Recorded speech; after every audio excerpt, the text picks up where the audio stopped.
नारायण नारायण। आज हम पढ़ रहे हैं श्री चित्रकूट महिमा बाय डॉक्टर श्री राम किंकर जी महाराज। नवम प्रवचन। श्री राम शरणम मम। भगवान श्री लक्ष्मी नारायण के इस पवित्र प्रांगण में इतने वर्षों से यह आयोजन निर्विघ्न चलता रहा, यह प्रभु श्री रामभद्र की महती कृपा का ही परिणाम है। जिस संकल्प के पीछे श्रद्धा भावना या भक्ति भावना न हो तो वह संकल्प पूरा नहीं होता। इसके पीछे भी हमारे बिरला दंपत्ति की श्रद्धा भावना ही है। इन दंपत्ति के जीवन में पारमार्थिक श्रद्धा भावना के साथ साथ अनेकानेक विशेषताएं विद्यमान हैं। मैं इन दंपत्ति और इनके परिवार को अनेकानेक मंगल कामनाएं और आशीर्वाद देता हूँ। भक्ति भाव का यह प्रसंग है और समुद्र में उठने वाली लहरों की तरह इसमें भी अनंत भाव हैं। उन सभी भावों का वर्णन तो संभव ही नहीं है, पर उनमें से कुछ भावों का वर्णन संक्षेप में आपके समक्ष करूंगा। यहाँ पर गोस्वामी जी ने केवट और श्री भरत के चित्रकूट आगमन का वर्णन किया है। वे कहते हैं कि यद्यपि प्रारंभ में गुरु वशिष्ठ ने श्री भरत की चित्रकूट यात्रा का समर्थन नहीं किया, गुरु वशिष्ठ की दृष्टि धर्म, मर्यादा और कर्तव्य के प्रति अधिक जागरूक है। राजगुरु होने के नाते उनका यह कर्तव्य था कि समाज की व्यवस्था सुरक्षित रहे, कुल की परंपरा की रक्षा हो, धर्म और मर्यादा की रक्षा हो। इस आग्रह के कारण वे प्रारंभ में श्री भरत से कहते हैं कि मैं जानता हूँ कि तुम्हारे अंतर हृदय में राज्य की लालसा नहीं है, किंतु तुम्हारे पिता ने मर्यादा की रक्षा के लिए, सत्य और धर्म की रक्षा के लिए श्री राम को वन जाने की आज्ञा दे दी, और उनके जीवन में केवल धर्म और मर्यादा ही हो ऐसी बात नहीं। वे इतने भावमय भी थे कि उन्होंने श्री राम के वनगमन के वियोग में अपने प्राणों का परित्याग कर दिया। तो जैसे तुम्हारे पिता ने धर्म और प्रेम में सामंजस्य स्थापित किया, उसी प्रकार तुम्हारा भी कर्तव्य है कि तुम राज्य स्वीकार कर लो। जब श्री राम 14 वर्ष के पश्चात लौट कर आए, तब तुम उन्हें राज्य सौंप देना और उनकी सेवा करना। इसमें तुम्हारे कर्म और प्रेम भावना दोनों की ही रक्षा हो जाएगी। किंतु श्री भरत इन तर्कों के भुलावे में नहीं आए। कभी कभी बड़ी विलक्षण बात होती है। यदि व्यक्ति में तर्क शक्ति है तो वह कुछ भी सिद्ध कर सकता है, किंतु श्री भरत ने जो सूत्र दिया वह बड़े महत्व का है। सूत्र यह था कि कहीं हम धर्म, शास्त्र, मर्यादा और कर्तव्य के नाम पर अपने स्वार्थों के समर्थन में ही तो नहीं लगे जा रहे हैं। बहुधा इसकी संभावना अधिक होती है। मैं देखता हूँ कि आजकल रेल या बस के स्टेशनों पर एक वाक्य लिखा रहता है कि कर्म ही पूजा है, और जब कर्म ही पूजा है तो फिर संसार में जितने लोग हैं वे पूजा ही तो कर रहे हैं। वस्तुतः यह तो भुलावे का वाक्य है। सत्य तो यह है कि कर्म ही पूजा नहीं है, अपितु कर्म योग के द्वारा जब कर्म किया जाए तब पूजा है। मैंने सैकड़ों व्यक्तियों के मुख से यह सुना कि मैं कर्म को ही पूजा मानता हूँ। मैं कहता हूँ कि यदि सचमुच कर्म पूजा लग रहा है तब तो व्यक्ति वंदनीय है, पर बार बार इन शब्दों की आवृत्ति मात्र कर देना तो अपने आप को भुलावा देना है। कर्म ही पूजा नहीं है। हाँ, कर्म के द्वारा भी पूजा की जा सकती है। भगवान श्री कृष्ण गीता में कहते हैं, स्वकर्मणा तमभ्यर्च्य सिद्धिम विन्दति मानवः। कर्म के द्वारा व्यक्ति मेरी आराधना करके सिद्धि प्राप्त कर सकता है। तो भाई, भगवान जब स्वयं अपने श्रीमुख से यह स्वीकार करते हैं तो गलत तो हो ही नहीं सकता। लेकिन कर्म कैसे पूजा हो जाता है यह जानना भी आवश्यक है, अन्यथा आजकल निकलने वाले अन्य नारों के समान यह भी एक नारा ही है। श्री भरत अत्यंत सजग हैं और भगवान राम के संदर्भ में भी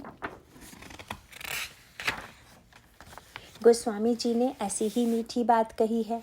प्रभु को जब महारानी कैकई की ओर से वनगमन का आदेश मिला तो प्रभु कौशल्या अम्बा के पास विदा मांगने पहुंचे। उस समय तक माँ को यह समाचार नहीं मिला था कि राम को वन जाने की आज्ञा दी गई है। माँ तो इसी प्रतीक्षा में थी कि राम को कब युवराज पद पर अभिषिक्त किया जाए। उन्हें श्री राम को देखकर लगा कि राम को आने में कुछ विलंब हो गया है, इसीलिए उन्होंने बड़े प्रेम से कहा, राम, बड़ा विलंब हो गया है और राज्याभिषेक के कार्यक्रम तो बड़े लंबे होते हैं। यद्यपि तुम व्रत तो रख रहे हो, फिर भी कुछ फल ले लेने में व्रत में आपत्ति नहीं होती। अतः कुछ फल और मधुर वस्तु ले लो। जो कछु भाव मधुर फल खाहू। प्रभु ने सुना और उस समय गोस्वामी जी ने जो उपमा दी वह बड़ी सुंदर थी। उन्होंने लिखा कि माँ का वचन क्या था। मातु वचन सुनी अति अनुकूला। माँ बड़ी व्याकुलता से राम के राज्याभिषेक की प्रतीक्षा कर रही हैं। कितने प्रेम से इस कल्पना में डूबी वे राम से आग्रह कर रही हैं कि तुम कुछ मधुर खा लो। गोस्वामी जी कहते हैं कि कौसल्या अम्बा का जो वाक्य था वह मानो स्वर्ग के वृक्ष का पुष्प था। शब्द भी यही है, मातु वचन सुनी अति अनुकूला, जनु स्नेह सुर तरु के फूला, सुख मकरंद भरे। माँ के वचनों में सुख का रस भरा हुआ है। राजा सिंहासन पर बैठता है तो सारे सुख उसके लिए सुलभ होते हैं, किंतु इतना होते हुए भी सुख मकरंद भरे श्री अमूला, देखी राम मन भंवर न भूला। भगवान राम का मन भ्रमर उस रस को देखकर भुलावे में नहीं पड़ गया। प्रभु के लिए बड़ा सुनहरा अवसर था। वे कह सकते थे कि मैं तो पिता की आज्ञा से वन जाने के लिए प्रस्तुत था, पर माँ का दिल टूटे यह भी तो पुत्र का कर्तव्य नहीं है। पर जब माँ इतनी उत्सुकता से मेरे सिंहासन पर बैठने की प्रतीक्षा कर रही है, और शास्त्र तो कहते ही हैं कि पिता की अपेक्षा माँ का स्थान श्रेष्ठ होता है, अतः शास्त्र की मर्यादा तथा माँ की भावना की रक्षा के लिए मैं वन नहीं जा रहा हूँ। किंतु भगवान राम ऐसा कुछ नहीं करते, क्योंकि इस तरह के वाक्य कहने वाले दूसरों को जितना भुलावा देते हैं उससे अधिक अपने आप को भुलावा देते हैं, अपने को भ्रम में डालते हैं। यद्यपि शास्त्र की ऐसी मान्यता है कि पिता की तुलना में माँ श्रेष्ठ है, और महाराज की आज्ञा स्वयं उनकी वाणी से नहीं कही गई है। दशरथ तो अर्धमूर्छित अवस्था में थे। यह बात तो कैकेयी जी ने कही थी। प्रभु वन न जाना चाहते तो उनके पास इतने तर्क थे, और अयोध्यावासी उन तर्कों से सहमत थे ही। पर प्रभु का दर्शन इससे भिन्न है। समाज में जैसा होता है कि तर्कों को इस तरह से प्रस्तुत किया जाता है कि जिससे अपना स्वार्थ सिद्ध हो सके, किंतु प्रभु ऐसा नहीं करते। वे अपने पक्ष को इतने सुंदर ढंग से प्रस्तुत करते हैं कि जिससे किसी को चोट न लगे। वनगमन को तो वे निश्चित रूप से अपना कर्तव्य मानते हैं। माँ की बात सुनने के बाद प्रभु ने कहा, माँ, मैं तुम्हें एक प्रसन्नता का समाचार देने आया हूँ। तुम्हें तो यही पता था ना कि तुम्हारा पुत्र युवराज बनाया जाएगा, जो बाद में राजा बनता है। पर पिताजी तो अब मेरे ऊपर बहुत प्रसन्न हो गए हैं। माँ कैकेयी ने इसी प्रस्ताव को रखकर उन्हें प्रेरित किया, और महाराज ने अब निर्णय किया है कि मुझे युवराज न बनाकर सीधे राजा बना दिया जाए। सुनकर कौसल्या अम्बा को आश्चर्य हुआ। क्या महाराज राज्य छोड़कर वन जाने का निर्णय कर रहे हैं? भगवान राम ने कहा, नहीं माँ, पिताजी मुझे अयोध्या का राज्य नहीं दे रहे हैं। यहाँ तो पहले मैं युवराज बनता और फिर न जाने कब राजा बनता। इसीलिए पिताजी ने तो मुझे सीधे ही जंगल का राजा बना दिया है। पिता दीन ही मोहि कानन राजू। मानो सूत्र यह है कि हमारे तर्क अगर केवल स्वार्थ का ही समर्थन करते हैं तो समझ लेना चाहिए कि यह धर्म के साथ छल है। यही श्री राम और श्री भरत का दर्शन है। वशिष्ठ जी का तर्क यही था कि श्री राम अगर दशरथ जी की आज्ञा को उचित न मानते तो अयोध्या छोड़कर क्यों जाते। इसीलिए वे भरत जी से कहते हैं कि एक वचन उन्होंने पूरा किया है और दूसरा वचन तुम्हें पूरा करना है। पर श्री भरत का अभिप्राय क्या था? उन्होंने कहा कि दोनों वचनों में अंतर था। एक आदेश में त्याग था और दूसरे में भोग। प्रभु ने आज्ञा का पालन किया क्योंकि उसमें राज्य का त्याग करना था। मुझे आज्ञा का भुलावा इसलिए दिया जा रहा है कि मैं भोगों को स्वीकार करूं। महाराज, आज्ञा के मूल में जो अंतर है उसे दृष्टिगत रखकर मैं क्षमा चाहूंगा। इस आज्ञा का पालन मेरे लिए संभव नहीं होगा। धर्म का जो इस प्रकार का रूप है वह श्री रामभद्र और श्री भरत के द्वारा समग्र रूप से चरितार्थ होता है। भगवान राम ने इस बड़े महत्व का वाक्य कहा कि कवित्व पूर्ण होने के साथ साथ मानस का दर्शन भी था। भगवान श्री राम ने जब माँ से यह कहा कि पिताजी ने मुझे जंगल का राज्य दिया है, तो माँ कह सकती थी कि मुझे चोट न लगे इसीलिए तुम कविता की भाषा में कह रहे हो, कि मुझे जंगल का राज्य दिया गया है। भला जंगल में रहकर कोई राज्य किया जाता है क्या? पर इसके साथ साथ भगवान राम का एक और वाक्य है, क्योंकि अगर काव्य में केवल क्षणिक सुख हो तब तत्काल आनंद तो आता है, पर जल्दी ही तिरोहित हो जाता है। इसीलिए भगवान राम ने कहा, माँ, पिताजी ने मुझे वहाँ का राज्य दिया है जहाँ सब भांति मोर बड़ काजू, जहाँ सचमुच ही राजा की आवश्यकता है। भगवान राम जब यह कहते हैं कि उनके मन में अनेक भाव हैं, उनमें से एक भाव का महत्व यहाँ सामने आता है।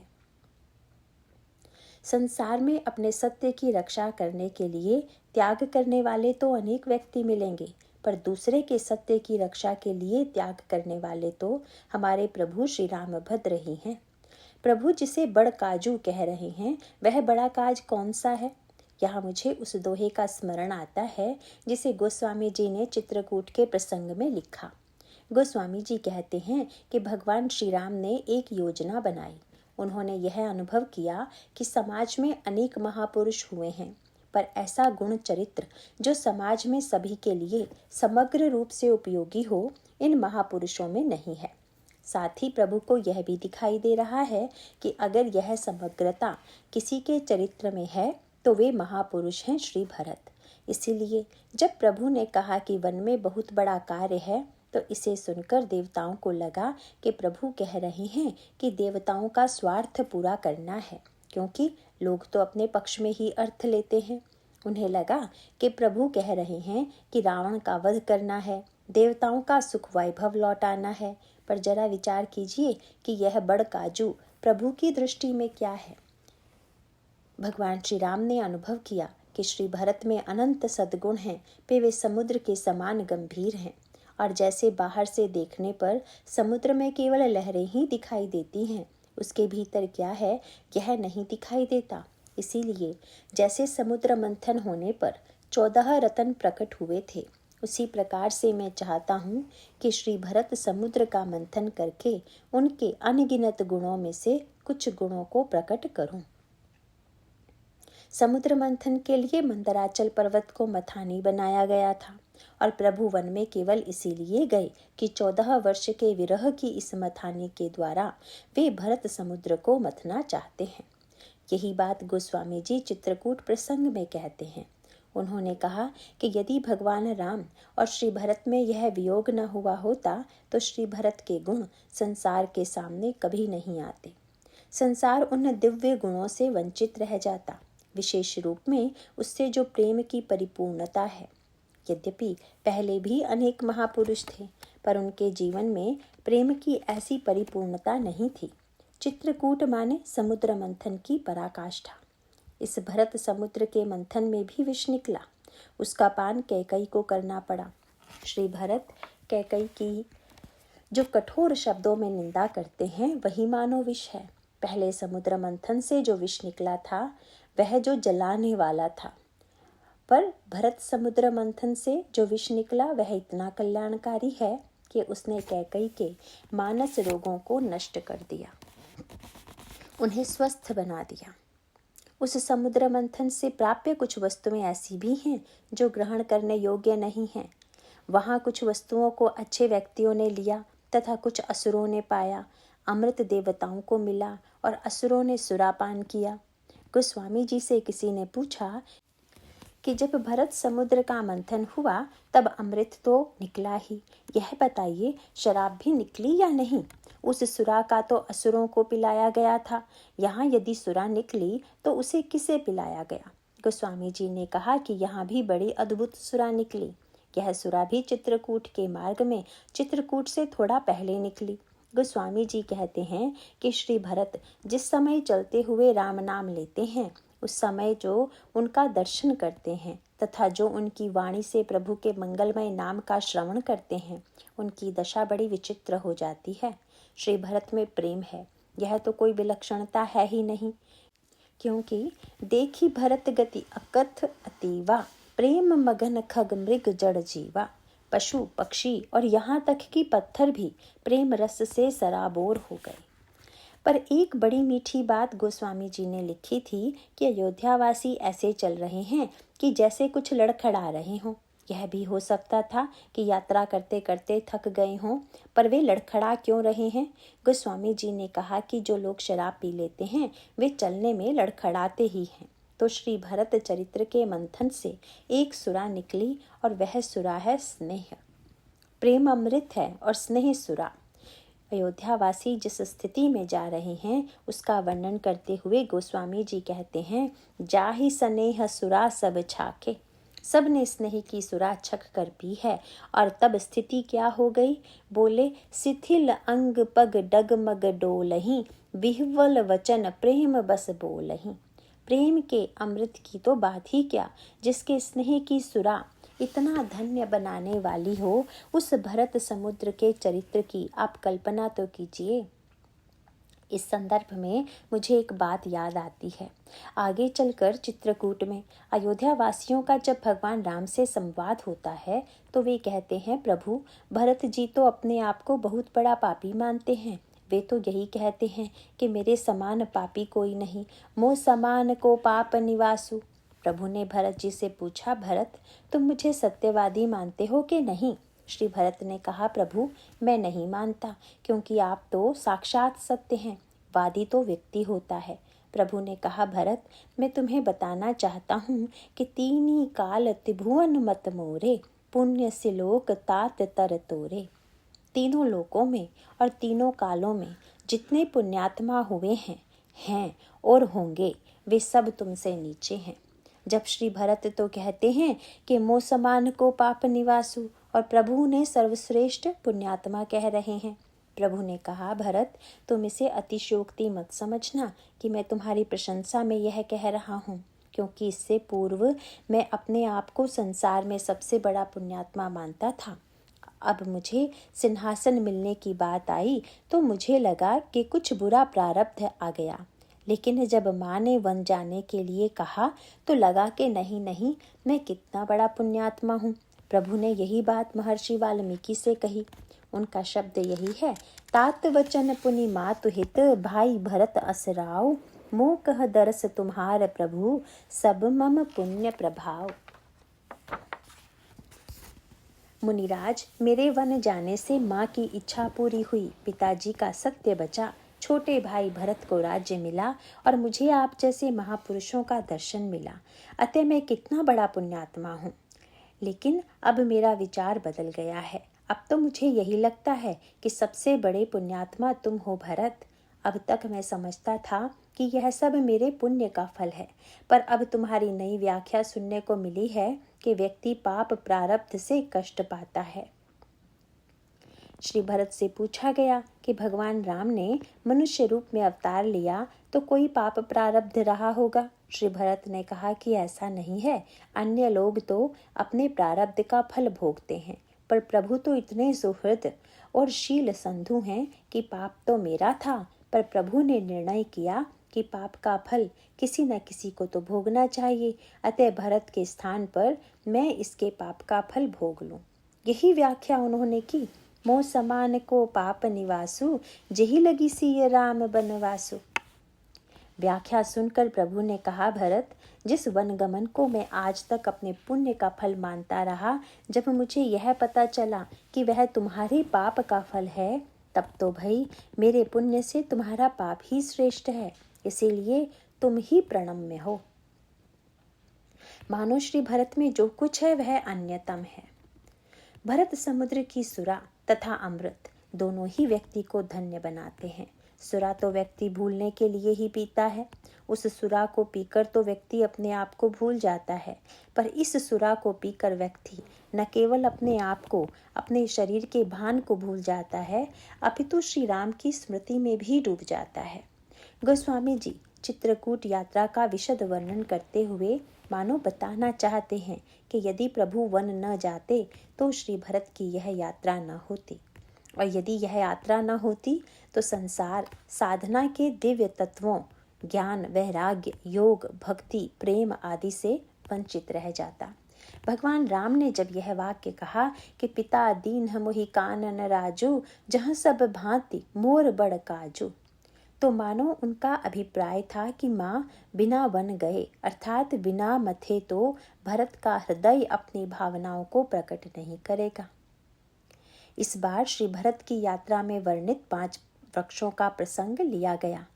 इसका मूल तात्पर्य है कि श्री भरत की भक्ति भावना से प्रेरित होकर अगर हम बहिरंग रूप से चित्रकूट में जाते हैं तो भी तपस्या तथा भावना आदि का आनंद मिलता है। लेकिन यदि हम अपने ही अंतःकरण को चित्रकूट बनाकर यह चाहें कि प्रभु का यहाँ पर निवास हो तो इन 5 वृक्षों को हमें अपने अंतःकरण में स्थापित करना होगा।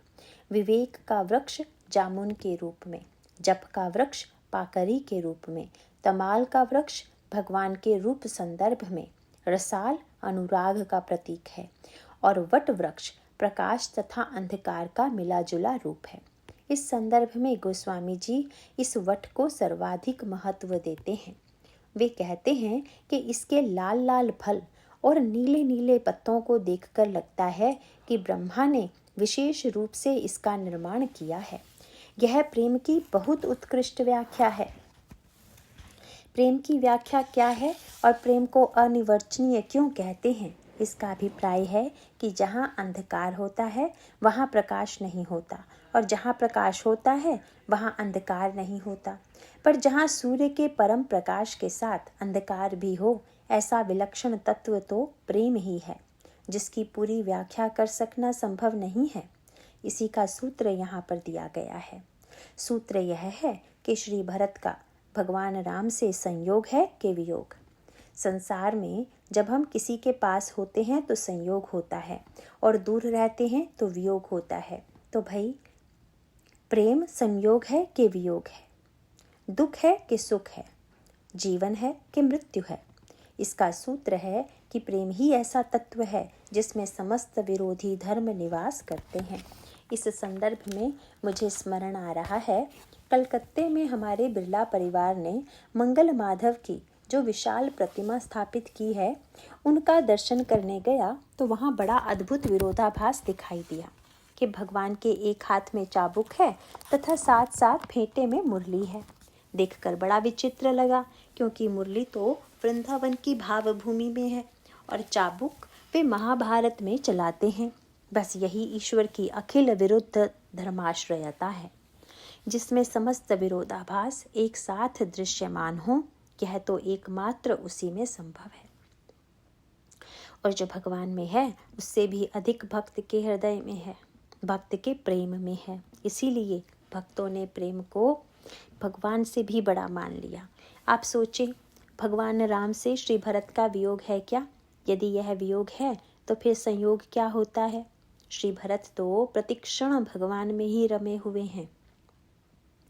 जिससे मिलते हैं उसे किस रूप में देखते हैं? करी प्रणाम पूछहि जहि तेहि, केहि बन राम लखन बई देहि। जे जन कहहि कुशल हम देखे, ते जन मनहु राम सम लेखे। उन्हें अनगिनत रूपों में राम का दर्शन हो रहा है। इतना बड़ा संयोग तो और किसी को हुआ ही नहीं।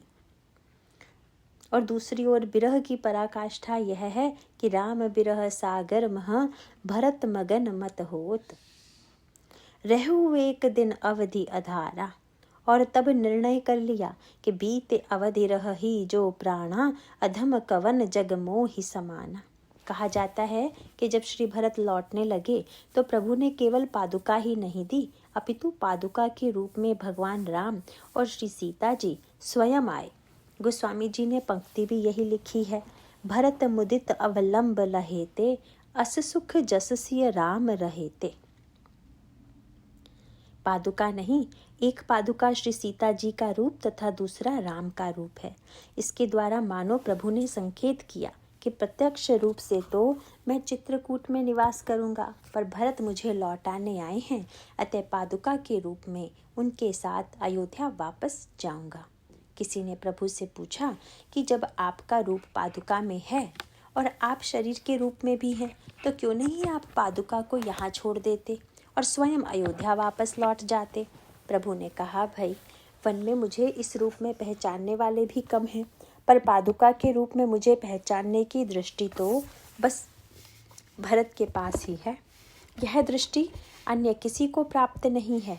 यहाँ मुझे चेतन रूप में देखकर भी लोग नहीं पहचान पाते। इसीलिए देवताओं के लिए बार बार जड़ शब्द का प्रयोग किया गया है। जब देखो तब वे अपने भोगों की ही बातों में डूबे हुए हैं। किंतु श्री भरत का भाव तो वह दिव्य रसायन है जिसके लिए गोस्वामी जी कहते हैं कि होत न भूतल भाव भरत को, अचर सचर चर अचर करत को। श्री भरत ने पादुका के रूप में भगवान श्री सीताराम जी को देखा, लेकर आए और आसन पर बैठा दिया। आश्चर्य है, आप सिंहासन पर महापुरुष को बैठाते हैं, पादुका को तो सिंहासन पर नहीं बैठाया जाता। तो भाई सीधी सी बात है कि श्री भरत यदि पादुका को केवल पादुका समझते तब तो शायद न भी बैठाते, पर वे तो उन्हें श्री सीताराम समझते हैं। लोगों को सिंहासन पर पादुका दिखाई देती है, पर श्री भरत जानते हैं कि वहाँ पर तो श्री राम और श्री सीता जी विराजमान हैं। इतना ही नहीं, बाहर से तो लगता है कि वियोग में आंसू बहा रहे हैं, पर अकेले में होते हैं तो पादुकाओं से उनकी बात भी होती है। गोस्वामी जी कहते हैं, नित्य पूजत प्रभु पांवरी, प्रीति न हृदय समाति, मांगी मांगी आयसु करत, राज काज बहुभांति। प्रभु आप आज्ञा दीजिए कैसे क्या करना है, और प्रभु जो आदेश देते हैं उसी के अनुकूल वे राज्य चलाते हैं। यह ऐसी स्थिति है जिसका वर्णन तर्क के द्वारा संभव नहीं है। यह स्थिति तो केवल प्रेमियों के जीवन में ही देखी जा सकती है।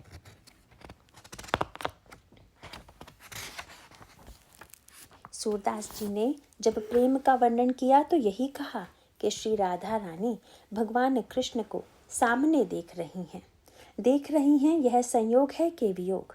उन्होंने कहा, भाई यह तो एक साथ संयोग और वियोग दोनों हैं, क्योंकि मिलने पर भी मिलन का विश्वास नहीं हो रहा है। राधे मिले हूँ प्रतीति न आवत।